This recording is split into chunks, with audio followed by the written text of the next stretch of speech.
We started session 7 right after our combat with the vampire thralls. We took time to rest, identify magic items, and loot the bodies. Iridia pocketed Restaurant's magic item to show her family that the Phalons have betrayed them. Iridia was still visibly upset that she found out that Restaurant was a vampire thrall, so Pyra and Kahir tried to comfort her, to no avail.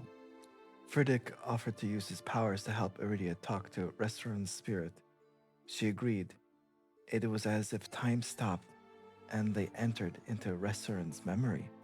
Friedrich and Iridia, now in Restaurant's past memories, saw that he was in a study. He looked healthier, with more vigor, as if he wasn't a vampire thrall. He looked longingly at an old drawing he had of Iridia. He lamented the fact that the undead were attacking trade routes. We see the orc, Yargug, that we fought earlier, entered the study. It was revealed that he tried teaching mercenaries to try to protect the trade lines. Restaurant complained that it looked like someone knew they'd changed routes, that whenever they would try to change it, someone would find out. Iridia was surprised in how proud Restaurant was of his family, the Phalons. When Restaurant was busy looking at the map of trade routes, Yarguk, with his orcish teeth, bit down on his neck, killing him instantly. Iridia and the spirit of Restaurant had a heart-to-heart. Restaurant felt guilty for all the harm he caused as a vampire thrall. Iridia forgave him, saying it wasn't his fault, it was the undeath, the vampirism that made him do all those horrible things. Restaurant asked to have a second chance to redeem himself for what he has done, and Iridia gave him that second chance. The seance might have seemed to last for an hour for Iridia, but in real life it was only a few minutes. We saw Restaurant's corpse turn into a plant knight, Friedrich's new sapling that bonded with Iridia.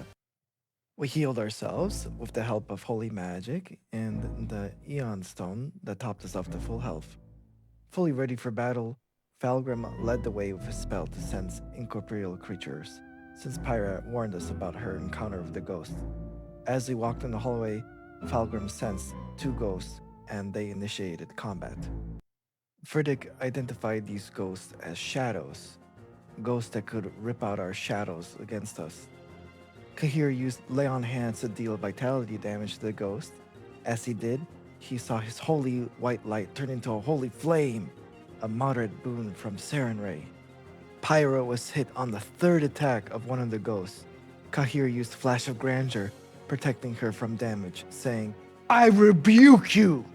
The ghost would normally have been dazzled, but was actually blinded by the power of the goddess. Falgrim was struck by the shadow, and we saw it was trying to rip his shadow from him, causing him to be enfeebled. We had more boons on our side, with Iridia's Lady Luck Desna helping her land a critical hit, and Atreya making Pyra's elemental blasts more powerful. The two ghosts were very weak from all of our attacks. Falgrim finished one off with his cantrip, Vitality Lash.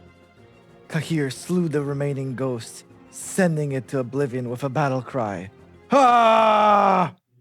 After combat, Falgrim felt fully rested and his ability to cast spells restored.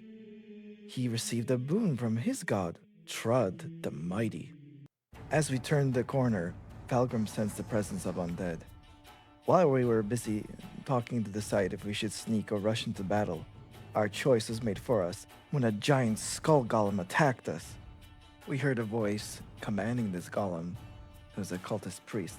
So Pyra rushed in, separating herself from the group to attack him.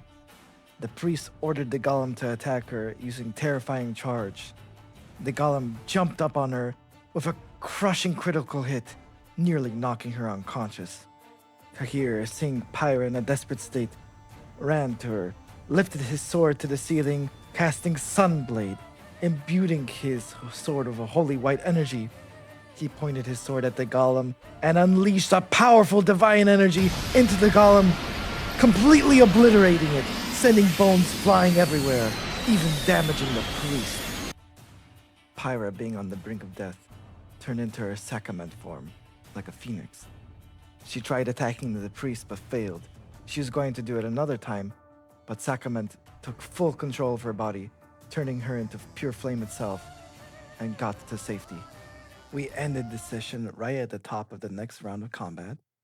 We know that the priest yelled out for his boss to come and fight us. Who is the boss? How big of the fight will it be? Find out on session 8.